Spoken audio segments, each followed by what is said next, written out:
In this lesson, you will learn about division with remainders. So we have this problem, 4,559 divided by 7. And we're going to have a remainder with this. So when we divide 7 into 4, there's no 7s in 4. So we look at 7 into 45. 6.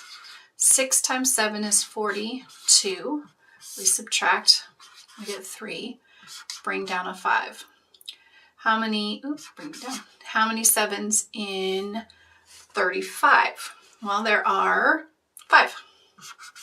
5 times 7 is 35. Subtract and we get 0. Now we bring down our final number, which is a 9. How many 7s in 9? 1. 1 times 7 is 7. Subtract and we get 2.